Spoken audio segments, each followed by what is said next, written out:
Land lord. ಇದು Jadesh K Hampi ಅವರು direct ಮಾಡಿ Duniya Vijay, Rachita Ram, Ritanya Vijay, Raj B Shetty main lead ಆಗಿ ಆಕ್ಟ್ ಮಾಡಿರೋ ಸಿನಿಮಾ. ಬನ್ನಿ ಈ ಸಿನಿಮಾ ನೋಡಿದ್ಮೇಲೆ ಏನ್ ಇಷ್ಟ ಆಯ್ತು ಏನ್ ಕಷ್ಟ ಆಯ್ತು ಅಂತ ಮಾತಾಡೋಣ. ಹಾಯ್ ಹಲೋ ನಮಸ್ಕಾರ, ವೆಲ್ಕಮ್ ಟು ಮೈ ಚಾನಲ್ ರಾ ರಿವ್ಯೂ. ನಾವ್ ಮಾಡೋ ರಿವ್ಯೂಸ್ ನಿಮ್ಗೆ ಇಷ್ಟ ಆಗ್ತಿದ್ರೆ ಚಾನೆಲ್ ನ ಸಬ್ಸ್ಕ್ರೈಬ್ ಮಾಡ್ಕೊಂಡು ಸಪೋರ್ಟ್ ಮಾಡಿ. ಇನ್ನು ಈ ಸಿನಿಮಾದ ಪ್ಲಾಟ್ ಹೇಳ್ಬೇಕು ಅಂದ್ರೆ, ಕಥೆಯ ನಾಯಕ ರಾಚಯ್ಯ ಅವನ ತಾಯಿಗೆ ಕೊಟ್ಟ ಒಂದು ಮಾತನ್ನ ಫುಲ್ಫಿಲ್ ಮಾಡಕ್ಕೆ ಅಂತ ಹೋದಾಗ ಏನೇನೆಲ್ಲ ಆಗುತ್ತೆ, ಅವನ್ಗೆ ಬರೋ ಚಾಲೆಂಜಸ್ ನ ಹೆಂಗ್ ಫೇಸ್ ಮಾಡ್ತಾನೆ ಅನ್ನೋದನ್ನ ನೀವು ಸಿನಿಮಾ ನೋಡಿದ್ರೆ ತಿಳ್ಕೊಂತೀರಾ. ಇನ್ನು ಇಲ್ಲಿನ ಪಾಸಿಟಿವ್ಸ್ ಹೇಳ್ಬೇಕು ಅಂದ್ರೆ, ಸಿನಿಮಾದ ಸ್ಟೋರಿ ಅಂಡ್ ಕಾನ್ಸೆಪ್ಟ್ ಚೆನ್ನಾಗಿದೆ. ಹೇಳಿರೋ ಕತೆ ಹೊಸದೇನಲ್ಲ, ಆದ್ರೆ ಪ್ರೆಸೆಂಟ್ ಮಾಡಿರೋ ರೀತಿ ಇಷ್ಟ ಆಯ್ತು. ಸಿನಿಮಾ ನೋಡ್ಬೇಕಾದ್ರೆ ನಮ್ಗೆ ಕಾಟೇರದ ಜಾನರ್ ಕಾಣಿಸುತ್ತೆ, ಬಟ್ ಕತೆ ಅದಕ್ಕಿಂತ ಸ್ವಲ್ಪ ಡಿಫ್ರೆಂಟ್ ಟ್ರ್ಯಾಕ್ ಅಲ್ಲಿ ಮೂವ್ ಆಗುತ್ತೆ. 70s 80s ಅಲ್ಲಿ ಹಳ್ಳಿಗಳಲ್ಲಿ ನಡೀತಿದ್ದ ಜಮೀನ್ದಾರರುಗಳ ಶೋಷಣೆ ಬಗ್ಗೆ, ಮೇಳು ಕೀಳು ಅನ್ನೋ ಜಾತಿ ಪದ್ಧತಿ ಬಗ್ಗೆ ಚೆನ್ನಾಗಿ ತೋರಿಸಿದ್ದಾರೆ.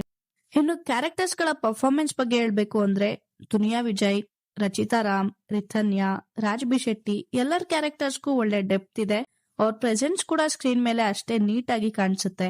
ಪ್ರತಿಯೊಬ್ರು ಕೂಡ ನೀಟಾಗಿ ಅವರ ಕ್ಯಾರೆಕ್ಟರ್ಸ್ ಗಳನ್ನ ನಿಭಾಯಿಸಿದ್ದಾರೆ. ದುನಿಯಾ ವಿಜಯ್ ಮತ್ತೆ ರಿತನ್ಯಾ ಅವರ ಅಪ್ಪ ಮಗಳು ಎಮೋಷನ್ಸ್ ಇಲ್ಲಿ ನೀಟ್ ಆಗಿ ವರ್ಕ್ ಆಗಿದೆ. ರಾಜ್ ಬಿ ಶೆಟ್ಟಿ ಅವರ ಕ್ಯಾರೆಕ್ಟರ್ಸ್ ಗೆ ಕೊಟ್ಟಿರೋ ಎಲಿವೇಶನ್ಸ್ ಗಳು ಚೆನ್ನಾಗಿತ್ತು. ಮಾಸ್ತಿ ಅವರ ಡೈಲಾಗ್ಸ್ ಗಳು ಕತೆಗೆ ಒಳ್ಳೆ ಸಪೋರ್ಟ್ ಕೊಟ್ಟಿದೆ. ಇನ್ನು ಸಿನಿಮಾದ ಟೆಕ್ನಿಕಲ್ ಪಾಯಿಂಟ್ ಹೇಳ್ಬೇಕು ಅಂದ್ರೆ, ಓವರ್ ಆಲ್ ಸಿನಿಮಾದ ಸಿನಿಮಾಟೋಗ್ರಫಿ, ಎಡಿಟಿಂಗ್ ಎಲ್ಲಾನು ಚೆನ್ನಾಗಿತ್ತು. ಸಾಂಗ್ಸ್ ಗಳನ್ನ ಬಿಟ್ಟು ಅಜನೀಶ್ ಲೋಕನಾಥ್ ಅವರ ಬ್ಯಾಕ್ ಗ್ರೌಂಡ್ ಸ್ಕೋರ್ ಚೆನ್ನಾಗಿತ್ತು. ಇನ್ನು ಇಲ್ಲಿನ ನೆಗೆಟಿವ್ಸ್ ಹೇಳ್ಬೇಕು ಅಂದ್ರೆ, ಸಿನಿಮಾದ ನರೇಶನ್ ಇನ್ನೂ ಸ್ವಲ್ಪ ಸ್ಪೀಡ್ ಇರ್ಬೇಕಿತ್ತು. ಕೆಲವೊಂದಷ್ಟು ಕಡೆ ರೈಟಿಂಗ್ ಮೇಲೆ ಇನ್ನೂ ವರ್ಕ್ ಮಾಡ್ಬೇಕಿತ್ತು ಅನ್ನಿಸ್ತು. ಸೆಕೆಂಡ್ ಹಾಫ್ ಅಲ್ಲಿ ಹೇಳ್ತಾ ಇರೋ ವಿಷಯನ ಬಿಟ್ಟು ಒಂದು ಟಿಪಿಕಲ್ ರಿವೆಂಜ್ ಸ್ಟೋರಿ ತರ ತೋರಿಸಿದ್ದು ಅಷ್ಟು ವರ್ಕ್ ಆಗ್ಲಿಲ್ಲ.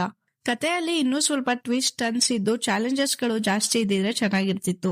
ಇಷ್ಟು ಈ ಸಿನಿಮಾ ನೋಡಿದ್ಮೇಲೆ ನನ್ಗನ್ಸಿದ್ದು, ಇದು ಒಂದು ಗುಡ್ ವಾಚ್ ಸಿನಿಮಾ. ಯಾವ್ದೇ ತರ ಓವರ್ ಡ್ರಾಮಾ ಇಲ್ಲ, ಫ್ಯಾಮಿಲಿ ಜೊತೆ ನೋಡೋ ಅಂತ ಸಿನಿಮಾ. ನೀವೇನಾದ್ರೂ ಈ ಸಿನಿಮಾ ನೋಡಿದ್ರೆ ನಿಮ್ಗೆ ಏನ್ ಅನ್ನಿಸ್ತು ಅಂತ ಕಮೆಂಟ್ ಮಾಡಿ. ಈ ವಿಡಿಯೋ ಇಷ್ಟ ಆಗಿದ್ರೆ ಲೈಕ್ ಮಾಡಿ, ಶೇರ್ ಮಾಡಿ, ಸಬ್ಸ್ಕ್ರೈಬ್ ಮಾಡ್ಕೊಂಡು ಸಪೋರ್ಟ್ ಮಾಡಿ. Thank you.